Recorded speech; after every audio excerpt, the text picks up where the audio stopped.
on and let everybody know you guys are live. All right, live again this Tuesday afternoon. Or anticipating cold weather, cool weather. It's not cold, better for the weekend, and maybe by Thursday we'll have some fall type weather. So I don't know why I'm talking about that. It's on my mind, so I'm thinking about it. But anyway, so we've got Roger Kitchens Jr. here today. His program is called Power Mental Performance, and basically he's all about promoting and assisting people in athletic performance, business performance, performance at your job, basically getting your mind right for competitions or stressful environments or stressful situations. So we've done some training here with Roger at the gym. All the staff has. It was great. We did some, what do you call it, personality disorder tests. No, right? well, disorder for you. Yeah, it was normalization for everybody else. So, but it was great, and there's a lot of use for this type of training. I think we always think about the physical and training the physical and being prepared, but it all starts in the mind. And even with nutrition, you think about nutrition as a mental thing, right? Yeah. You're breaking Absolutely. some psychological habits or things like that. So we're gonna just open it up for Roger, and you guys, as you have questions, just go ahead and let us know. Ask the question, and we'll circle back around and come back to that. Roger. All right. So a lot of times people ask me, what is a mental skills coach? And what I do in the form of mental skills is I help athletes focus on the right thing at the right time all the time. And so regardless of your sport, I've talked to people that have driven NASCAR, obviously in powerlifting, which Jeremy and I do, CrossFit athletes, track and field, football, baseball, you name any sport, 80 to 90% of that given sport is mental. And usually the next question I'll ask somebody is, well, what do you do to train your mind? What are you doing to improve your mental performance? And they sometimes just sort of look at me, and they don't really know how to answer that. And so really what I do is I help athletes do four things. Increase self-confidence, I help them improve focus, achieve goals, and then lastly, perform under pressure. Because in those high intense, high anxiety moments, how are you, or even myself, how are we going to handle the pressure of the moment? Whether it's a state championship, whether it's playing your arch rival, whether it's an individual competition like we do in powerlifting, when you have to hit certain goals in order to possibly place in a top three or win your division at a powerlifting meet, what are you doing in those moments mentally in order to help yourself achieve that goal, keep the focus that you need, and really perform under pressure, handle that anxiety of the moment. Yeah. So that's really what I do. Cool. So, I mean, who do you work with directly, or what do you see? Who do you see coming to you the most for that type of training? Within the last year, what I have seen, I work with teams. So a coach will hire me to come in and work with their team. I do coaching one-on-one with athletes, and so the athlete will reach out to me, and they'll hire me to be their mental skills coach in their respective sport. But typically, what I see is coaches that have an understanding of mental skills training, sports psychology, they see the benefit of it. So they want to take their team from being good now to sort of going to the next level and really trying to go from good to great. And so the mental aspect of that is huge. Right. So outside of the strength and conditioning and the nutrition and the skill development, all the training that goes into a normal team environment, now they're trying to strengthen this. So I tell people I'm sort of like a strength and conditioning coach for their mind. Right. And so the coach is now trying to get inside the head of the athlete and take them from, good going to great. And that's when I get a lot of coaches reaching out to me.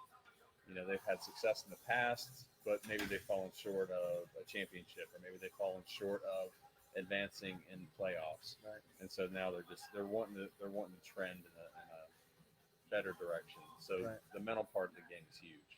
I think a lot of top programs, whether it's collegiate or professional programs, have this type of training.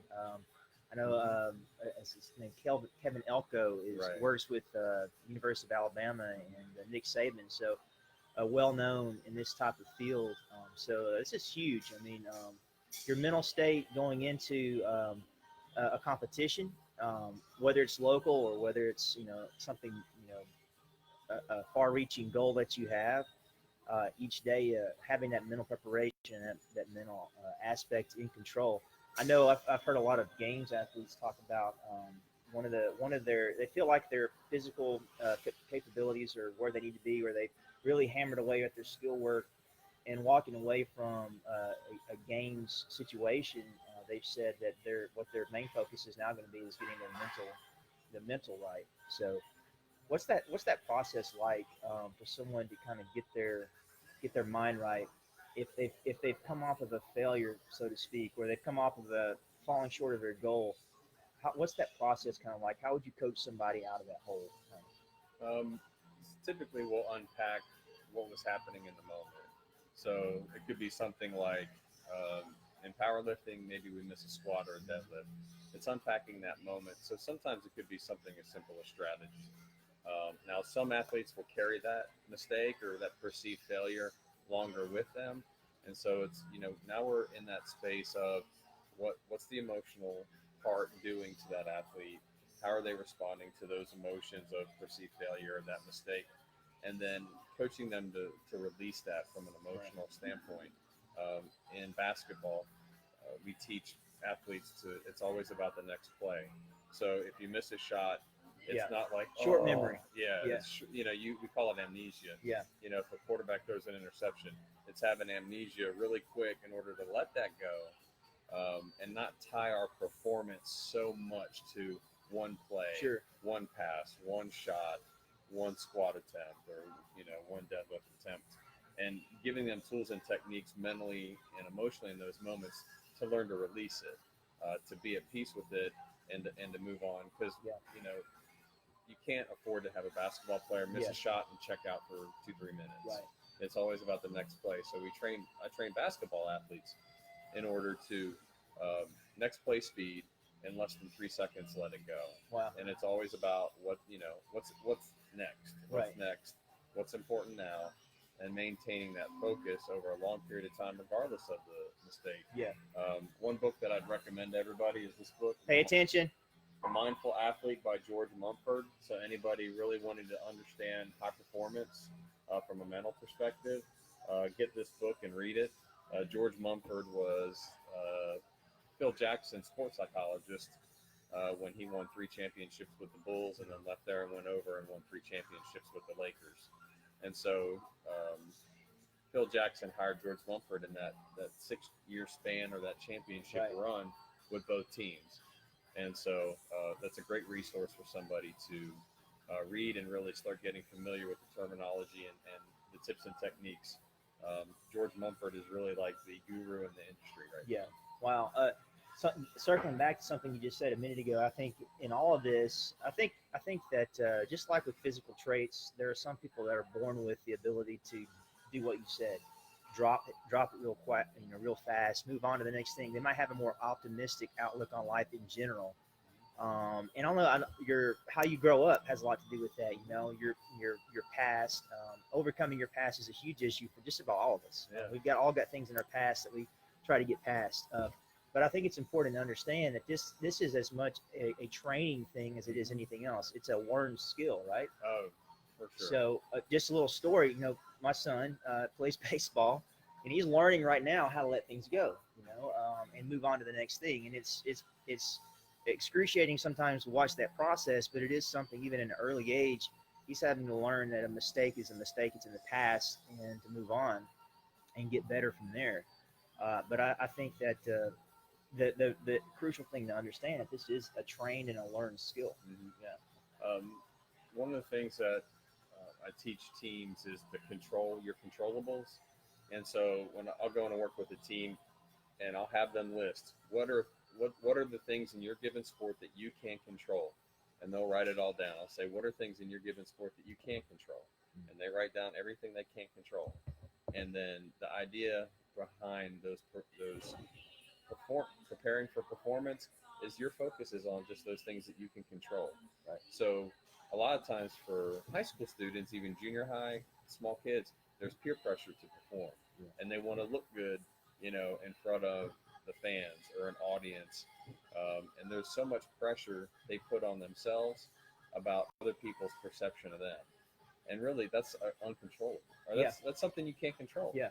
You know what somebody in the stands or the stadium think of me, I can't control. And so you slowly learn to chip away those things that you can't control, Right. i.e., other people's perceptions of you and what they think. And you just slowly, when it really comes down to it, there's really about three things you can only control, and that's how much effort you put forth in a game, how much focus you have in the moment, and then effort, focus. Those are two good things that really you can only control. Yeah. And then your attitude. So my mindset. I have control over my thoughts. I have control over my mindset. I have control over my attitude. I can control where I'm at. I can control my focus instead of sort of just being, letting my mind drift. And then how much effort? Yeah. Can I consistently give 110% in my given sport? Yeah. And when you really whittle it down to those three things, and you start teaching athletes to focus on those three things, man, that's the game changer for a lot of athletes. And they learn to let go of how many points I'm scoring, because you can't even control how many points you score. Because if you could, you'd score 100 points a game and never miss a shot. And that's in any given sport. I've coached track and field athletes, and a lot of times they get fixated on a time, and it's like, if you could control your time, you would win first place every time you ran. And so you learn to let go of being so results focused, and you learn to let go of being so worried about what other people think of you. And you really narrow down what you can control, and you just focus on that. And so, sort of a segue to that too is we have outcome goals. That's the result we want to achieve, and then we have process goals. Mm-hmm. And I'll work with the team on that too. And it's the same drill. It's like, okay, let's pick a sport. Let's say baseball, and you're a pitcher, and I'll say, what is everything you want to achieve this season? And a pitcher will say, I want to have an ERA of 2.5, and I don't want to give up more than 3 hits a game, and I want to keep my walks below 2 or 3 a game. And so they start going through all these results and what we call outcome goals. And I say, great, awesome goals. Yeah. You need that. Now, what's the process? How do you get there? How do you get there? Yeah. So then we list all the process goals, and it could be something as simple as sleep, nutrition, strength and conditioning. I want to throw 50 extra pitches a practice. I want to watch 2 or 3 videos on technique and form. Right. I want, and then that's when I say, that's what you focus Right. on. So for us in powerlifting, we have goals that we have for meet. In fact, we're going to be competing on December 1st. I've got my numbers, but I really focus on having awesome training sessions. Yeah. So I really focus on hitting my numbers in a training session. Right. And my focus is workout by workout, hitting those numbers in training and having phenomenal training sessions, being very present, putting forth effort. And then when you do that, the numbers take care of themselves. Yeah. And so it's like when you focus on the process and when you focus on the practice, the results and the winning and the accomplishment, that's a byproduct. Right. I think we talk about the shiny object syndrome a lot. I think that's where people will derail themselves and their goals, is that instead of trusting that process, once they've laid it out, you kind of have this doubt come up, am I doing the right thing? Mm-hmm. And you may only be maybe a week or 2 into your training, and you're not sure what the effects of that's going to be. Maybe it's a new program you haven't tried before. And we always tell people, whether it's with nutrition or training, you really don't want to make changes in the first 4 weeks. You want to stick with it at minimum for 4 weeks. That's actually a really good example that's pretty easy to understand. Any kind of powerlifting or strength training program, you're usually going to have training blocks. You're going to have a macro cycle and a mesocycle. And then within that's going to be smaller periods of time, week to week, day to day. And like Roger's saying, you got to maximize every single session. You got to take advantage of every opportunity from day to day. And in that hour by hour workout or minute by minute workout, making sure you're working on your mechanics, your form, your technique, every single rep, and not throwing anything away, leaving anything on the table. And that happens. But the point is, the more that you do that, the closer you're going to get at the end of that 4-week, 8-week, 12-week training cycle to achieving your goals. Right. And I think the other thing too is when you have those process goals, just, a lot of times people want let's use weight loss. They want to lose somebody could want to lose a significant chunk of weight in a short period of time.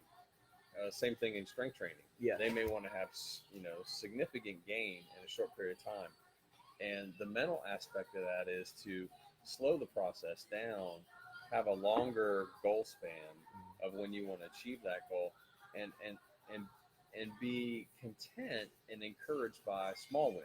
Sure. Versus significant chunks. Right. And so when you learn to put your mind on the small wins over a longer period of time, that's when the results come eventually. Right. And so slowing the process down is really big. Yeah, it's like one of the terms we've heard recently, the aggregation of small gains. It's the small things added up together over time that at the time don't seem that significant, but when they're all added together over the weeks or months or years, they have a huge positive impact on the trajectory that you're going. So if you guys got any questions, be sure to go ahead and type those up for Roger. We're going to go ahead and just keep the conversation going. If you can remember the book and the name of the author at the end of this live video, clue. If you can remember that, check that book out. Let us know what it is. Post it in the comments and win a prize. Real quick on prizes, we do have free manicures for Kim's Nails that we can give away. We also got T-shirts. So we'll work with you guys on that. Definitely get you a prize for letting us know what that book was at the end of this live video. So anyway, so what? When you start working with a team or an individual, what is it that you find most common you have to address? What's the most common thing you address first? I think one of the things that's consistently come up in the last year with just some of the athletes and teams I work with is such a perfectionistic mindset over their performance. And what I mean by that is, if I don't do exactly this in a game or an athletic environment, that athlete has a tendency to put so much pressure on themselves to perform, they choke. And so last year I was working with a football player. He was a place kicker here in the area. And by the end of his junior year, he wanted to quit. He was just in a bad place mentally and emotionally. He wasn't performing at the level he wanted to perform. And he was putting so much pressure on himself to perform that, he was just miserable. And long story short, the football coach reached out to me and said, "Hey, I've got somebody I need you to work with. You're going to get a phone call from his dad." And sure enough, like within a day or two, the dad called me. And we just started talking about the issues that his son was having. And so they contracted with me for the football season. So I talked to this football player for 20, 30 minutes before every game. And by the end of his senior year, he made all-state honorable mention. Wow. He got to a place where he released that perfectionistic nature of his. And I find that a lot with, especially high school. Well, I can't say that. I worked with UAH hockey, and I was talking with one of the players there off and on last year. And he was in the same place, put so much pressure on himself to perform that he couldn't relax and just enjoy the sport. And it was that mental and emotional skill of releasing a mistake, mental and emotional skill of their expectations were so high that when they didn't meet that expectation of their performance, it just devastated them. Right. So we had to really unpack why that was happening and give them some tools and techniques emotionally and mentally to learn to release that. And once they did, it was just like freedom. Yeah. It was just go. Well, it's hard to give your max effort when you're concerned about other things. And I think in a physiological way, your body doesn't respond the same way depending on your mindset, right? So when you shorten your breath, what happens? Your range of motions are going to shorten. You think about a golf swing. If someone's tense in a golf swing, what happens? They shorten the swing. Same thing with a baseball. And that's pretty much anything. When you're not focused on the task at hand in that moment, you're not present in that moment, you're not breathing. When you're not breathing, you can't relax and you can't perform. And so there's a definite physiological change that happens in your performance because your mind's not right. You've got to learn to relax and let that go. And that's easier said than done. Oh, it is. Really easier said than done, especially at high levels. Well, let's dial it back to the everyday person. So we have folks that come in for group fitness. We have folks that come in for CrossFit, and they come in to do that class. Even if they just work out every day, they've come home from a long day at work, right? Or they come back from a long day at work, and this is their release point. getting ready for a class, getting ready for a group fitness class. Okay, so your mindset needs to be focused on the task at hand, which is the opportunity, right, to do what you can do today to get to where you want to get tomorrow. Um, so can you kind of relate how your mindset affects even just that workout for that day? And how can you approach that workout? What's a healthy way to approach that workout for that day? You alluded to it. I think the most underrated skill to help people relax in the moment is breathing and learning to, there's a thing called a circle breath.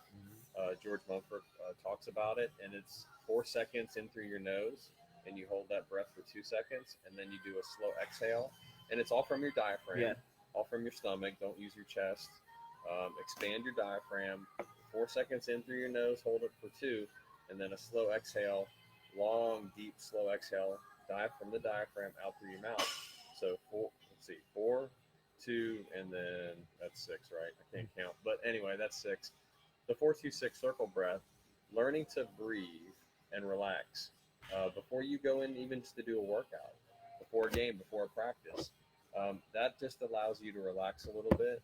And then what that does is it helps you focus. Like you said, when your mind is so consumed and busy, you'll tense up, you'll shorten your breath, and all that muscle memory of hitting a baseball or making a free throw goes by the wayside because it's the term called choking. You literally choke. So it can be anything from just getting ready for yoga, cycling, to getting ready for that aerobic workout. Just learning to relax and enjoy it, and don't worry about the result. I think a lot of people, when they tense up like that, they're just like, oh, I've got this expectation. I got to perform in the moment, and it's like, and this is just a fitness class. Sure. This is just a training session, and learning to let that go. One of the things that I really tell people is go in and fail. Start letting your brain and your mind know what that feels like. And when you start letting yourself fail, and you come out of the other side, you're like, it's not as bad as I thought it was. Yeah. And I've seen athletes. That's where growth happens. Yeah. And so a lot of times, here's an example. I was coaching a power lifter last year. He had never squatted over 400 pounds, and that 400 number just really gave him a lot of anxiety. And I said, when you train, go for that 400 or 405 squat and feel it, even if you miss it. Yeah. Feel it. Feel the failure. And what ended up happening is he went into a training session and squatted 400 pounds. And here's the cool thing. He missed it on the first try. Yeah. And then, but he took a step back and he went, you know what? I felt like my stance wasn't wide enough. So he made just a stance adjustment. And he went in and he hit it in a training session. And then it was like, and then from there it was like, holy cow, I actually can do this. Right. Yeah. And he went to USPA drug tested nationals up in West Virginia a couple months ago and hit like 425. Nice. Yeah. And so it's that whether you're whatever your given sport is, or if you're just a fitness enthusiast and you like cycling and you like spinning and you like aerobics, or whether it's yoga, like for whatever that thing is that gives you that much anxiety and stresses you, man, lean into it. Yeah. Go for it and attempt it. Feel the failure. Feel how quote unquote devastating it is in your world. And then when you come out the other side and you're like, it's really not as bad as I thought it was going to be. Well, I think a lot of the things that kind of get in our way, we use that, go back to that 12-week process. Just as an example, you have a 12-week long process that you're going to end with the attempt at your major goal at the end of that 12 weeks. And you have 4-week blocks where there's, different training cycles that you go through. Then it's the weeks themselves and the days in those weeks. I think that you've got to also accept the fact that there are going to be small failures along the way. There's going to be injuries. There's going to be things. If you're operating and you're pushing yourself, there's going to be life circumstances that you're going to have to deal with. And a lot of folks call it overcoming adversity, but it is just life. It's life in general. So part of that mental toughness is learning to the things like Roger said, the things that you can't control, learning to roll with those things and say, hey, you know what, I didn't have it today. And you can, Instagram's not a good example, but you can find folks that are honest about their training on Instagram or their business. or their career, and they're going to tell you, hey, look, it's not every day that I get over here and I set a PR. I don't always have a great workout every single day, but that itself is part of the process. Yeah. Those little failures are what build that character and that perseverance to keep going. Yeah, in the business world, we call it resilience. We call it stress management. And so in the business world, these concepts are really coming into the forefront now, where a lot of companies are hiring guys like me to come in and work with employees. It can be something as simple as doing a personality assessment, having a team building session, and learning what stresses and motivates an employee in the workplace. And then what are those resilience concepts that we can bring in? What are those concepts that are helping us manage our stress in the workplace? Because there are highly stressful work environments, especially if you're working in manufacturing and construction, and things that have a lot of safety implication. You know, think about sales. You got to deliver sales goals, and you've got to, you got trends and goals that you have to hit in sales. So there's a lot of things in the work environment that bring stress on, that we don't even think about. And so, a lot of companies are moving into that resilient space and merging into that place where they're helping employees deal with stress and give them stress management concepts and techniques in order to perform those high performance stressful environments as well in the workplace. Right. Yeah. It's all part, follow the process, but accept that process is going to get interrupted. And I like to say it like this, if you have that day that you miss a week of training for some other reason, you have a tragedy in the family and that happens, you're going to miss some time from the gym. But you've got to look at that like that's all part of the greater journey anyways. That's life circumstances. There is no perfect situation where everything's going to fall in place perfectly and you're going to, hit every mark and running all pistons all the time. I mean, actually, you can't physically, mentally do that anyways. And we tell athletes all the time that not every day in the gym is a competition day.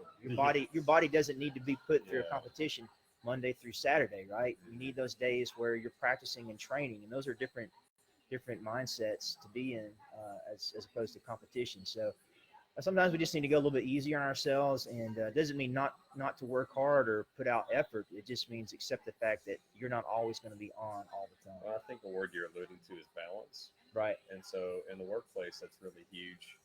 There's been lots of studies done where they'll take two different groups. They'll put a group through sort of a stress management, energy management program, and they'll have a control group that's not going through that. And, you'll see aspects of that group that they're working with in terms of getting, it's amazing how many business leaders don't get 8 hours of sleep a night. Yeah. They're constantly burning on 4 to 6 hours of sleep. Their nutrition's horrible. They don't work out. They don't take care of their body. They're not doing things spiritually and socially, in terms of engaging in healthy relationships. If they're a person of faith, making sure that they have group Bible studies or whatever your faith is, going to church and doing those spiritual disciplines. Yeah. Accountability. Accountability. Yeah. I mean, those kind of things. And so, when you look at a person, for me, at the end of the day, I want a person to be mentally and emotionally well. And so you want them to do that in 4 areas. You want it socially, spiritually, mentally, and emotionally. And you can even put in physically, as a fifth dimension. And when there's balance and harmony with those 5 things, it's amazing how life works a little bit easier. It's amazing how what we do at work just gets a little easier. And in competition, man, it just gets a little bit easier. Right. The key word to all of it is, focus and discipline and really trying to stay in that space. If I miss a workout, it's not the end of the world. It's just, okay, it's like missing a shot. Yeah. Okay, what's next? And it's, the next workout. Right, exactly. That's awesome, man. So we got a couple more minutes. I want Roger to kind of tell you guys where he can be reached and how you get a hold of him for this type of training. Right. The best place to get a hold of me, I have a Facebook page, Power Mental Performance. You can sort of see it there, at Power Mental Performance on Facebook. You can call me or text me at 256-698-6389. That's 256-698-6389. But again, you can reach me on my Facebook page at Power Mental Performance, and you can message me there, get a hold of me there. Yeah, if you go to his Facebook page, you can use the code EMPIRE and actually get a buy one, get one free coaching session from Roger. We're going to put a date on that, end date. by 30 days from now. 30 days from now. 30 days by from the the broadcast. first week of November. So, well, that's pretty much it. Do you have anything else, Roger? No, if anybody's, again, I work with teams. I work one-on-one with athletes, and those teams contract me to come in and work with them. And Jeremy's, That's the clue. that's the clue to win something with them. So, All right. Thank you guys for being here. Appreciate everybody coming out and watching the broadcast. All right. Good deal. Prize winners. Oh, prize winners. Ask them how to get a prize. Oh, to get a prize, you go to get a free manicure. Is that what you're talking about? Yeah. What's Coupons. the question again to get a prize? Oh, the question to get a prize is, can you tell us the name of the book that Roger quoted, the name and the author? All right, so we'll circle him back around. The name and the author of the book that he quoted that he referenced in the video. All right, you guys have a good day. Thanks.